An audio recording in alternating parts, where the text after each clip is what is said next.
Shalom semuanya. Hari ini adalah Jumat Agung, di mana kita memperingati kematian Tuhan Yesus. Kita akan merenungkan kembali kasih Tuhan Yesus yang luar biasa bagi kita semua. Yohanes 3 ayat 16 berkata, "Karena begitu besar kasih Allah akan dunia ini, sehingga Ia telah mengaruniakan Anak yang tunggal, supaya setiap orang yang percaya kepadanya tidak binasa, melainkan beroleh hidup yang kekal." Ada apa dengan manusia sehingga Tuhan Yesus harus datang ke dalam dunia ini? Alkitab berkata, semua orang telah berbuat dosa dan telah kehilangan kemuliaan Allah. Upah dosa adalah maut, mati, tempatnya di neraka. Neraka adalah tempat yang sangat mengerikan. Jangan sampai masuk neraka.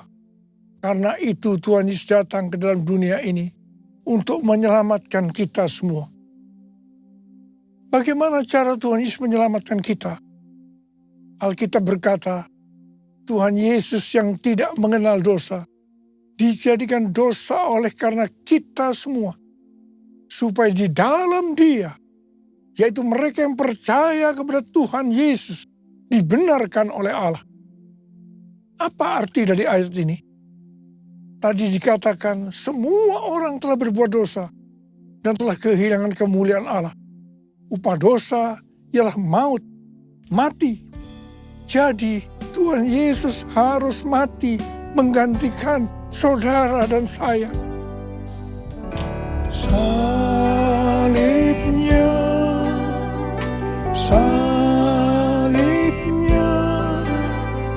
selamanya mulia.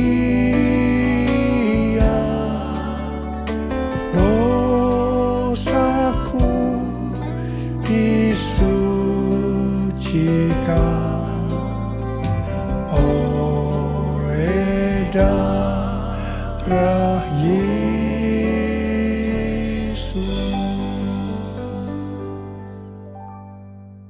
Kalau kita melihat cara mati Tuhan Yesus, saya katakan sangat-sangat tidak manusiawi. Alkitab menuliskan ada 10 tahap penderitaan Tuhan Yesus dari Taman Getsemani sampai Golgota. Sangat mengerikan. Tahap yang pertama, ketika berada di Taman Getsemani, Tuhan Yesus berdoa kepada Bapa dalam keadaan ketakutan. Sampai peluhnya seperti tetes-tetes darah yang jatuh ke tanah. Pada saat itu seorang malaikat turun untuk menguatkan Tuhan Yesus. Tuhan Yesus berdoa kepada Bapa, "Ya Bapakku, jika sekiranya mungkin, biarlah cawan ini lalu daripadaku. Tetapi jangan seperti yang ku kehendaki, melainkan seperti yang kau kehendaki." Tuhan Yesus berdoa 3 kali kepada Bapa. Tapi Bapa tidak menjawab. Di sini Tuhan Yesus tahu bahwa Dia harus mengalami penderitaan ini. Di sini Tuhan Yesus mengajar kepada kita bahwa di dalam doa kita boleh menawar, tetapi jangan memaksakan kehendak. Bagi yang sekarang dalam keadaan ketakutan, kita harus ingat bahwa Tuhan Yesus pernah mengalami ketakutan untuk menebus dosa kita semua. Karena itu datanglah kepada Tuhan Yesus. Dia pasti mampu dan mau menolong kita semua. Tahap yang kedua, Tuhan Yesus ditangkap. Dia dituduh dengan bermacam-macam tuduhan. Diludahi, mukanya ditinju, dipukul. Tetapi Tuhan Yesus tidak membalas.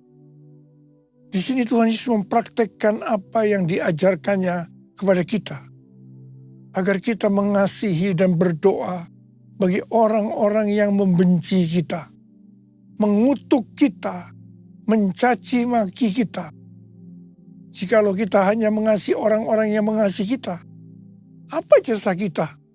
Karena orang-orang berdosa pun juga mengasihi orang-orang yang mengasihi mereka.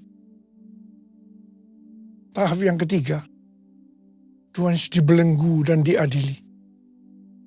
Waktu Tuhan Yesus diadili oleh Pilatus, ternyata tidak didapati kesalahan yang membuat Tuhan Yesus harus dihukum mati. Sementara itu orang-orang Yahudi terus berteriak-teriak supaya Tuhan Yesus dihukum mati. Salibkan dia! Salibkan dia! Akhirnya Pilatus menyerahkan Tuhan Yesus untuk disalibkan. Tahap yang keempat, Tuhan Yesus dicambuk. Proses awal dari penyaliban, jubah Tuhan Yesus dibuka dan dihukum cambuk. Dua algojo bergantian menghunjamkan cambuk ke punggung Tuhan Yesus. Ujung cambuk itu terbuat dari potongan tulang dan potongan besi. Tiap kali cambuk itu dihunjamkan ke punggung Tuhan Yesus, itu menimbulkan luka yang dalam. Tuhan Yesus berteriak-teriak kesakitan. Darah Tuhan Yesus bercucuran. Tuhan Yesus bermandikan darah. Tahap yang kelima, kepala Tuhan Yesus diberi mahkota duri. Duri ditancapkan di kepala Tuhan Yesus dengan cara dipukul. Sakitnya luar biasa. Darah bercucuran. Tahap yang keenam, Tuhan Yesus memikul salib.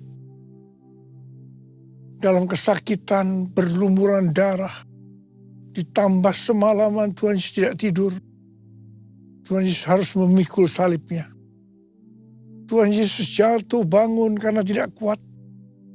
Maka Simon dari Kirene disuruh menggantikannya. Tahap yang ketujuh, tangan dan kaki Tuhan Yesus dipaku. Sakitnya luar biasa. Darah bercucuran. Tahap yang kedelapan, Tuhan Yesus digantung di atas kayu salib. Pada saat itu Tuhan Yesus menderita secara lahir maupun batin. Secara lahir, dia merasakan sakit yang luar biasa di sekujur tubuhnya. Dan juga merasa sesak karena ada cairan yang menegang jantungnya. Secara batin, Tuhan Yesus menderita. Karena Tuhan Yesus melihat semua orang yang lalu lalang menghujat dia. Ahli-ahli Taurat, tua-tua, imam-imam menghujat dia. Bahkan salah satu penjahat di sebelahnya juga ikut menghujat. Tahap yang ke-9. Tuhan Yesus merasa ditinggalkan oleh Bapa. Sekitar jam 12 siang sampai jam 3 petang. Tiba-tiba langit di sekitar Golgota menjadi gelap. Tuhan Yesus gelisah. Dan dia berteriak, Eli, Eli, lama sabachthani. Allahku, Allahku, mengapa engkau meninggalkan aku? Tuhan Yesus merasa ditinggalkan oleh Bapa. Orang yang berdosa pada hakikatnya dipisahkan dari Bapa. Jadi untuk menebus orang yang berdosa, maka Tuhan Yesus harus merasakan ditinggalkan oleh Bapa. Dipisahkan dari Bapa. Saya percaya ini adalah puncak penderitaan Tuhan Yesus. Penderitaan lainnya tidak ada artinya dibandingkan merasa ditinggalkan oleh Bapa. Bagi saya, kalau saya tidak bisa merasakan hadirat Tuhan, itu adalah hal yang paling berat dalam hidup saya. Karena itu setiap hari saya selalu menjaga langkah-langkah dalam hidup agar saya terus mengalami hadirat Tuhan. Kalau ada dosa, harus cepat diselesaikan supaya terus merasakan hadirat Tuhan. Saya berharap saudara juga melakukan hal yang sama seperti itu. Kalau ada di antara kita yang sudah tidak merasakan hadirat Tuhan, dan kita menganggap itu biasa, kita harus bertobat.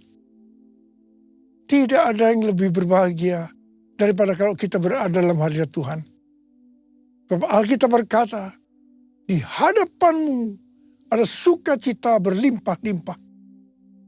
Artinya di dalam hadirat Tuhan ada sukacita dan kebahagiaan yang berlimpah-limpah.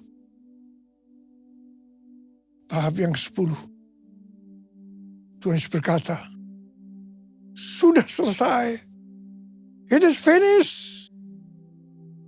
Ya Bapa, ke dalam tangan-Mu kuserahkan nyawaku. Lalu Tuhan Yesus mati. Pertanyaannya, mengapa Tuhan Yesus harus mati dengan cara demikian? Mengapa tidak dengan cara yang mudah? Dipenggal kepalanya, selesai. Mengapa Tuhan Yesus harus mati dengan bermandikan darah? Alkitab katakan, tanpa penumpahan darah, tidak ada pengampunan dosa. Untuk mengampuni dosa saudara, dosa saya. Tuhan Yesus harus mati dengan cara demikian. Selain itu, apalagi yang Alkitab katakan dengan cara mati Tuhan Yesus yang seperti itu. Yang pertama, penyakit kitalah yang ditanggungnya. Yang kedua, penderitaan kita yang dipikulnya. Dan oleh bilur-bilurnya kita disembuhkan. Aduhku kasih-Mu Yesus, Kau telah mati gantikan diriku. Kau curahkan darah-Mu untuk tebus dosaku. Layaklah Kau Tuhan dipuji dan disembah dengan segenap hatiku. Layaklah Kau Tuhan dipuji dan disembah dengan segenap jiwa ragaku. Dengan segenap jiwa ragaku. Dengan segenap jiwa ragaku. Alkitab katakan, Tuhan Yesus mati karena dosa-dosa kita. Dia dikuburkan, tapi pada hari yang ketiga Dia dibangkitkan. Haleluya! Tuhan Yesus tidak selamanya mati. Tapi pada hari yang ketiga Tuhan Yesus dibangkitkan. Hidup, hidup, hidup selamanya. Yesusku hiduplah, hidup selamanya. Hidup, hidup, hidup selamanya. Yesusku hiduplah. Oh haleluya, oh haleluya. Yesusku hiduplah. Oh haleluya, oh haleluya. Yesusku hiduplah. Yesusku hiduplah. Yesusku hiduplah.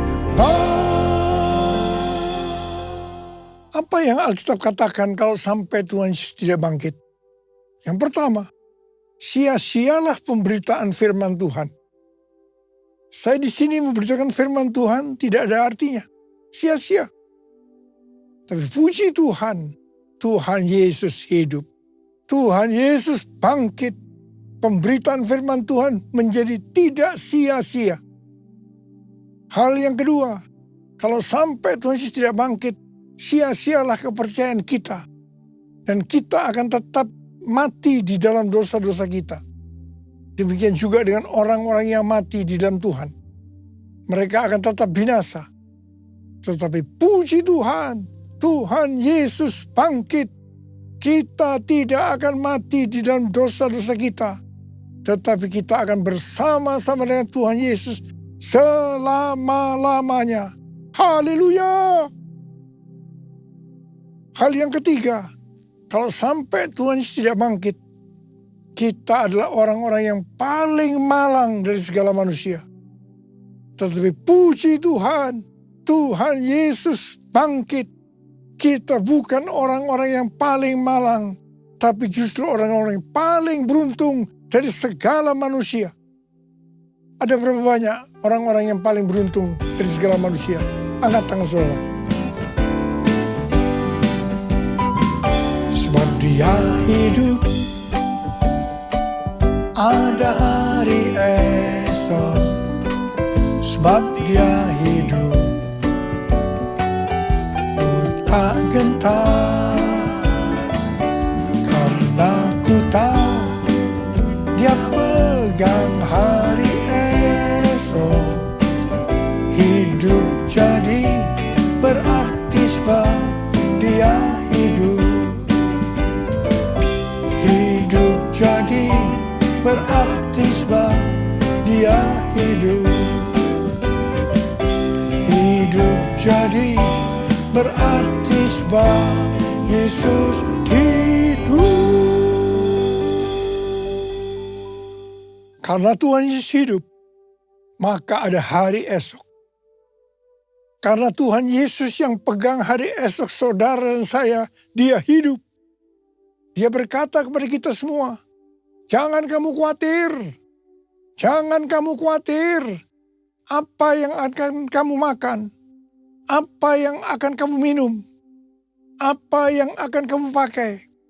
Semua itu dicari oleh bangsa-bangsa yang tidak mengenal Allah.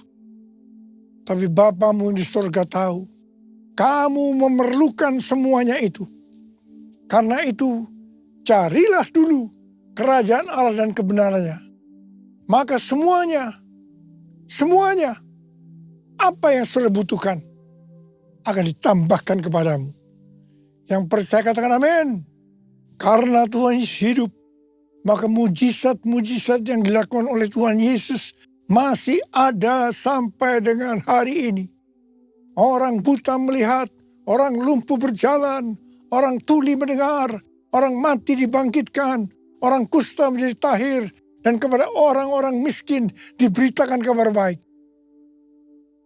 Karena Tuhan Yesus hidup, kita sedang melihat Pentakosta ketiga sedang digenapi.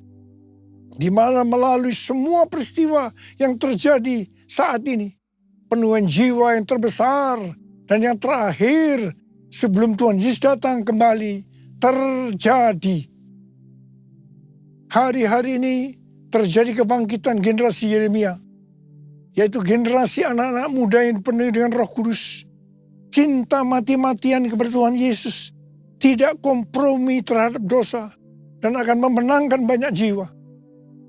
Karena Tuhan Yesus hidup, maka hari-hari ini kita sedang menyelesaikan amanat agung Tuhan Yesus.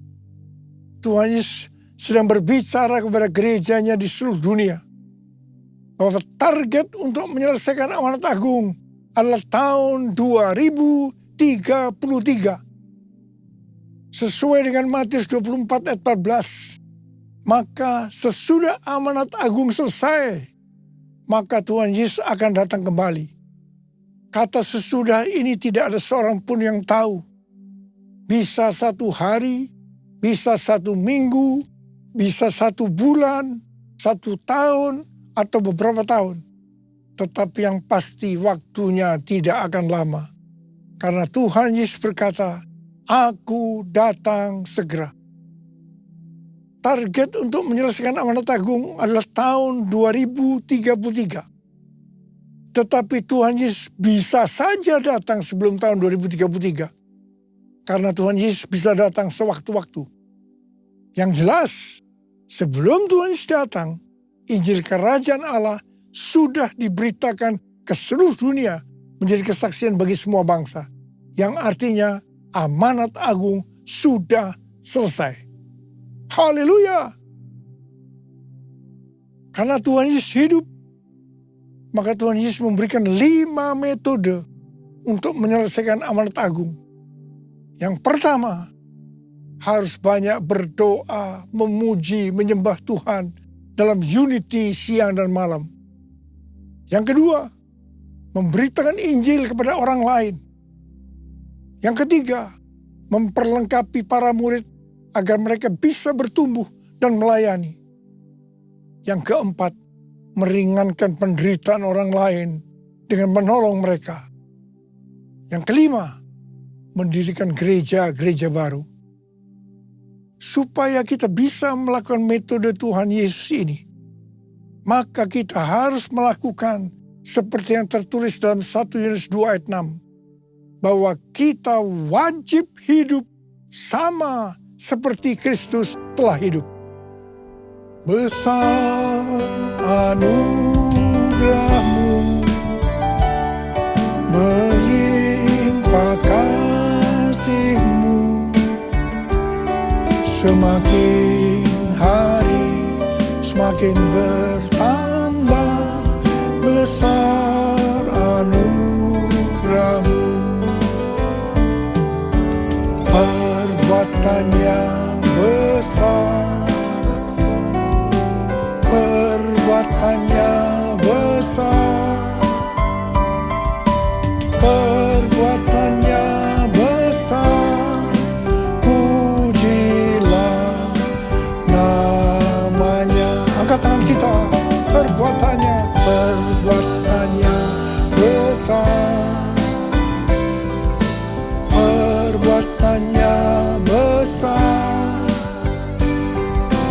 perbuatannya besar, pujilah namanya. Mari sembah Dia, Pura Basikara, yang sudah berbahasa roh itu berbahasa roh saat ini. Pura yang belum berbahasa roh jangan diam, katakan haleluya, haleluya, haleluya. Pura la bala bala bala bala, pura la la bala bala bala bala bala bala bala bala bala bala, pura la la bala bala bala bala bala bala bala bala bala bala, pura bala bala bala bala bala bala bala bala. Bapa, curahkan pengurapan-Mu buat kami semua. Pakai kami menjadi alat-Mu untuk menyelesaikan amanat agung ya Tuhan. Terima pengurapan Tuhan, terima. Perbuatannya besar, perbuatannya besar, perbuatannya besar, pujilah namanya.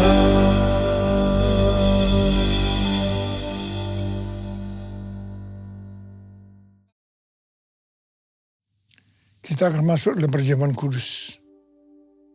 Kita akan mengingat ayat ini. Sebab setiap kali kamu makan roti ini dan minum cawan ini, kamu memberitakan kematian Tuhan sampai Ia datang. Perjamuan kudus adalah perjamuan Tuhan Yesus sendiri. Setiap kali kita masuk ke dalam perjamuan kudus, Tuhan Yesus selalu berkata, biarlah ini menjadi peringatan akan aku. Karena itu mari, tundukkan kepala, arahkan hati kita kepada kebaikan Tuhan. Supaya kita lebih mengasihi Tuhan Yesus. Kita lebih mengasihi satu dengan lain. Bapa, siapakah kami sebelum kami mengenal Engkau? Kami semua orang berdosa. Upah dosa adalah maut, mati. Tapi Engkau yang tidak berdosa telah dijadikan dosa oleh karena kami ya Tuhan. Engkau harus turun dari sorga mulia, mati ganti kami dengan penderitaan yang luar biasa. Sungguh kalau kami pikirkan betapa baiknya Engkau itu. Engkau jadikan kami sebagai anak-anak-Mu. Engkau berkati, Engkau tuntun, Engkau bela. Engkau hajar juga kalau kami salah. Itu Engkau ya Abah. Itu Engkau. Tuhan akan memberkati kita melalui perjamuan kudus. Tapi Tuhan mau kita makan dan minum dengan cara yang benar. Karena itu masing-masing berdoa. Lihat keadaan dirimu. Introspeksi. Kalau ada dosa yang Tuhan ingatkan saat ini, langsung minta ampun. Minta ampun supaya diberkati. Ampuni kami Tuhan. Ampuni.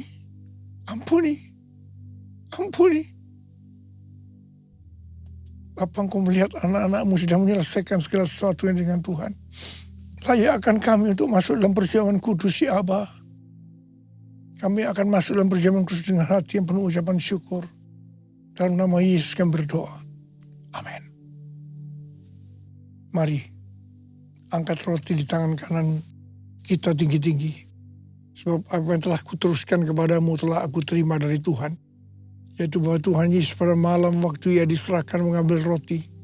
Dan sesudah itu ia mengucap syukur atasnya. Ia memecah-mecahkannya dan berkata, inilah tubuhku yang diserahkan bagi kamu.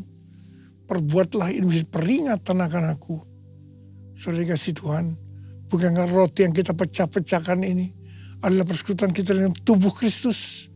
Mari kita makan dalam nama Yesus.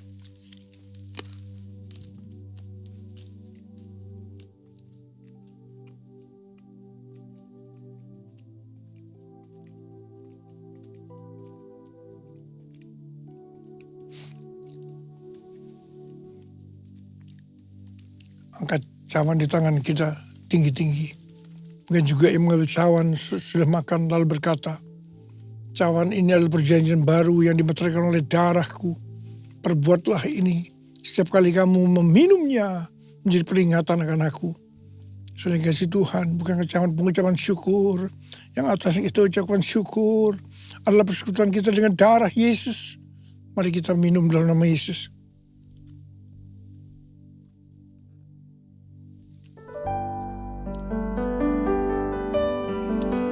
Ucapkan syukur dan terima kasih dengan suara. Jangan diam. Tuhan, terima kasih ya Tuhan. Terima kasih ya Tuhan. Terima kasih ya Tuhan. Terima kasih ya Tuhan. Terima kasih. Kau melihat anak-anakmu. Saat ini kau sedang menyembuhkan yang sakit. Membebaskan yang terikat. Engkau menghibur yang susah, Engkau menguatkan yang lemah, Engkau memberikan pengharapan-pengharapan yang baru bagi yang datang dengan keadaan putus asa. Tuhan, terima kasih. Tuhan, terima kasih. Terima kasih. Terima kasih.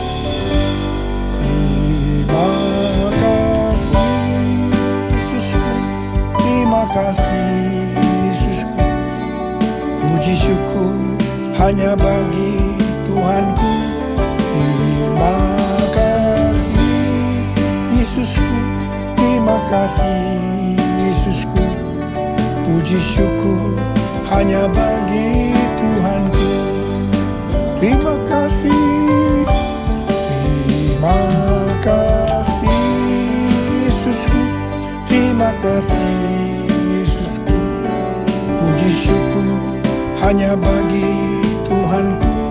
Terima kasih Yesusku, terima kasih Yesusku. Puji syukur hanya bagi Tuhanku.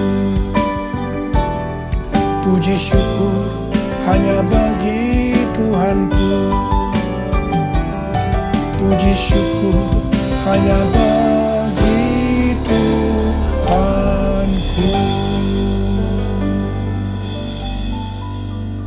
Sekarang terimalah berkat Tuhan.